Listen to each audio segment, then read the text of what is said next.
What is up, my dudes? It is Cheeks. We are now officially less than a week away from the launch of Monster Hunter Wilds, and I think the Monster Hunter community is now officially collectively shitting itself. Apologize to employers everywhere across the globe because there's going to be many workers that are very distracted and not productive this week. In this final stretch, I've spent an excessive amount of time daydreaming about features and new ideas that could be implemented in Monster Hunter Wilds instead of doing things I'm supposed to do with my productive free time. And my fiance is extremely tired of hearing about them. So I decided to go ahead and make a video. I have 4 ideas that have been floating around my brain for some time now that I think would be really cool for Monster Hunter Wilds to implement. I will preface this video by saying that I've been very spoiler adverse. I have not really watched any of the Monster Hunter Wilds official reveals. I have not seen the monster reveals. I have not really kept up to date with the features that they're going to be implementing. The only thing I've seen is the beta. So if there is already confirmation of some of these features, then sorry, but I'm taking a dub, so I'm not mad about it. Anyways, let's start off with number 1. So one thing that was abundantly clear to me when I was experiencing the beta for the first time is that Monster Hunter Wilds is putting a whole new level of increased emphasis on immersion and the ecosystem really feeling like a living, breathing world. I've done other videos where I've spoken about how this aspect of Monster Hunter is one of my favorites, and I think that World really took it to a new level, but I think that Wilds is ramping it up even further. And one thing that I would love to see is an increased integration of the hunter into that ecosystem. The thing that's been going through my head for a while is that we are hunting these monsters, and at a certain point of mastery and repeated killing of them, we become the predator and they become the prey. I know that sounds really angsty, but what I'm trying to get at is just, I think it would be really neat if over time, a specific species of monster that you have farmed on repeat begins to recognize you as a natural component of the food chain that hunts it. It starts to recognize you as a predator that it needs to be wary of. And maybe it has different reactions to you upon different levels of you hunting it. What comes to mind when I'm thinking about this idea usually is the investigation system in World, where over time you would increase your research levels. I think that something could be implemented like that, where over time, the more you kill them, the more you build up enmity with them, maybe. I don't know what the phrasing would be, but basically you would build up your notoriety amongst the species and they would start to maybe either fear you or resent and hate you or something like that, depending on the species personality. Now, I don't think that this should actually affect mechanics in any way. I think it should be primarily cosmetic, because that could introduce a lot of difficulty when you're doing multiplayer hunts if you are at a different level than maybe your friend is, and also like altering mechanics.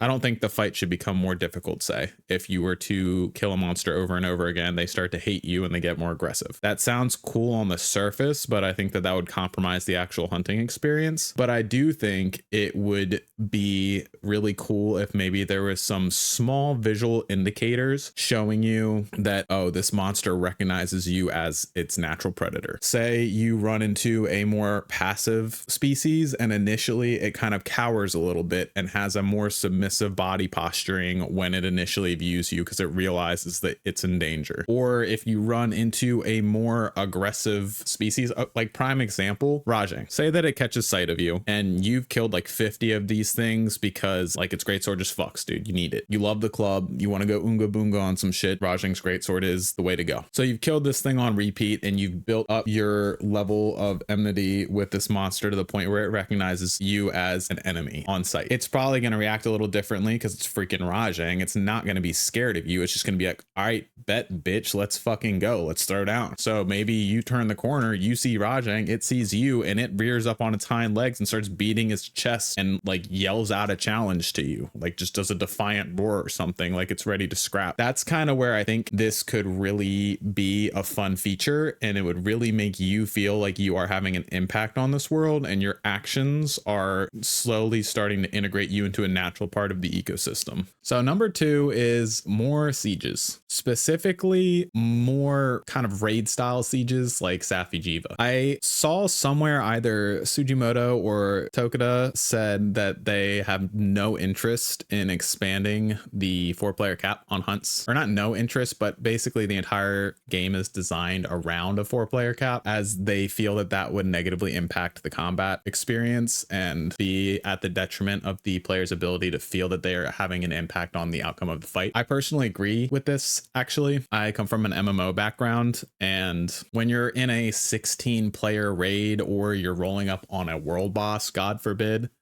it turns into an absolute Zerg fest. You don't feel like you're doing anything. You're barely even looking at the monster because there's effects everywhere, and you're just a cog in the machine at that point. That's a common issue with MMOs and world bosses in particular, where people really love the idea of having this open world fight that you and a bunch of other players need to team up with to overcome. But then it actually comes down to it, and there's just so many people, it dies so quickly that any sort of interesting mechanics the developers may have implemented get completely overshadowed. So I do understand that, but I think that Safi'jiiva was a good example of the beginnings of implementing mechanics that kind of make you feel like you're part of a larger operation, even though you are with 4 players. When you were within the hunt, you'd get notifications when other, I'm going to call them strike teams, cut the tail or broke the head and other things like that. There was indicators that you were part of a larger group. And I think that having more of those fights and expanding on those mechanics, whether it be, I don't know, maybe there are multiple large monsters in an area and they need to assemble multiple strike teams of hunters to go out and take care of these things, and you're in the middle of your fight, you're on the top of a mountain or something, and I don't know, you look down the mountain and you see another of the same species you're currently fighting, and there's another team of hunters engaging with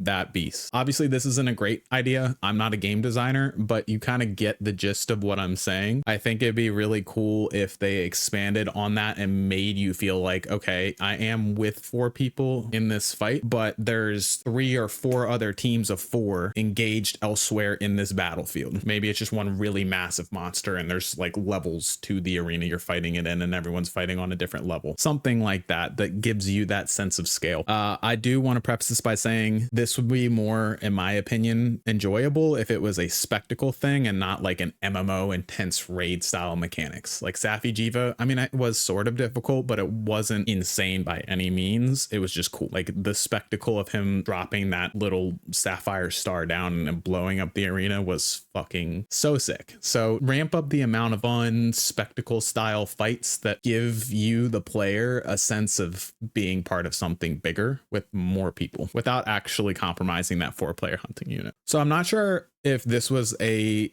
commonly noticed or cared about feature, but it was really significant for me in Monster Hunter World. As you started to do the optional subquest to unlock new ingredients and expand the repertoire of things you could do within the farm, there were visual indicators showing you that the farm was improving. The tree would grow bigger and there would be an increase in baskets hanging from it. There would be more people hanging around it. And over time, you could just see the tree grow, and it ends up ascending all the way to the 2nd story of the base. And you get this cool little cutscene where it pans around because it's now this big fleshed out farm that has all of these different fruits and herbs and shit hanging off of it in a basket. I always thought that was a really cool aspect, and I wish that it was implemented on a broader scale within the game. So one thing I would really love to see Wilds do is take that concept and expand it. I would really love it if player activities and quests had a visual impact on the hunting hub as a whole or the base camp. I think that especially given the changes that they made to the hunting hub, where it's much more of a social space, there's a larger quantity of people within that space at one given time, and you're bouncing from hub to hub and doing these link quests and stuff, you're going to be seeing many different iterations of that base camp, and having the ability for players to affect and change that base camp adds the exciting layer of discoverability when you're going into someone else's hub. Imagine that you zone into different instances and each person maybe is at a different progress point, or some person has done all of the optional subquests and unlocked all of these cool features and expanded out the armory and the farm and the research center and all of these things. And over time, you build this place up. And I think especially as you go into the tail end, I am aware that there's going to be a base camp in each zone. I don't know if that's going to all culminate in a bigger hunting hub being built up, but any sort of ability for the player achievements and progress and quest completion to impact the world is just a really fun little side thing that you can do. I know they normally just confine that to the house, but I really loved it with the farm and world, and I think it would be a cool thing to implement in Wilds. And the final thing, and this might just be my MMO brain, but I think it'd be really cool if they expanded the guild / clan functionality a little bit. I don't necessarily mean make it feel mandatory. I don't think that that has a place in this type of game because it's not an MMO. I more so mean just expanding the social feature set that's present within that system. Maybe make like a separate chat channel for them where they can all interact with each other within the guild chat, make it easier for them to group up. And then this might be overkill and maybe it's a bad idea, but I do think it would be really cool to have guild halls. I think that this game is a really social game, and the idea of, yeah, you have your little player house, but maybe there's just something they can throw together that is like uniform for all guilds, and then you get like a guild hall. So if you do join a guild or a clan, you get this little kind of like the gathering hub, but for your guild, and you guys can congregate there and maybe decorate it and interact with it. And as players start to achieve things, like just little achievements here and there, let's say this got implemented in world and you have, I don't know, 50 guild members. Let's say they make some sort of thing where after 10 guild members have cleared Fatalis, or I guess let's say parties of 4, so let's do 12. After 12 guild members have killed Fatalis, your guild is able to mount a cosmetic Fatalis head on its wall, something like that. This is definitely borrowing a little bit from MMOs, or a lot of it from MMOs, honestly. I think it'd be really cool. I think the main aspect of this that needs to be stressed and emphasized is it should not by any means feel mandatory. Whatever features they would implement in this hypothetical should just be fun social features for people that choose to engage with a guild, but not something that a solo player who doesn't want to play with other people feels they're missing out on. So realistically, actually, a lot of those little housing decoration features should probably also be available to solo players, but maybe just expand the housing decoration feature and then give players a little mini gathering hub that is just for their guild. Something like that I think would be really cool and would really bring hunters together and increase the social aspect of the game. Also, just giving little guild achievements for hunting together and encouraging that social engagement and play with each other, I think fits perfectly into the Monster Hunter formula and wouldn't be overly intrusive. So that concludes my kind of copium fueled rant, y'all. Obviously, a lot of these ideas are probably a bit ambitious, and some of them might just be downright unrealistic or require too much legwork from the developers that would take their resources and time away from other more important things. Keep in mind, though, that what initially kind of inspired me to go down this rabbit hole was the beta test, because of how impressed I was by the living, breathing world effect. The abrupt change in climate that announced Raid Owl's arrival, with the lightning and the smaller creatures attacking Dosha Guma at the end of my hunt when they saw he was weak. These sorts of features made me realize, damn, the Capcom team has really stepped up their game for this one. This is truly going to feel like I am on another level of immersion. I've ascended. And that's where the brain started going. And I was like, damn, what if they did this? What if they did this? I really don't know what I'm getting with this one, but I know from what I've seen, it's going to be fucking fire. So as we go into this final week, know that my excitement levels are at a peak. I'm going to be streaming when it launches. Also, I just want to say, for anyone that's stuck around to the end and who has subscribed, the amount of support that I've gotten on my last few videos have been mind-blowing. I am super flattered. I never really thought that anyone was going to actually like these. I just started doing them because I've wanted to try it for a while, and I said, fuck it. And people have been really wholesome. So really appreciate the support, guys. If you haven't, please like and subscribe. Have a good one. Peace.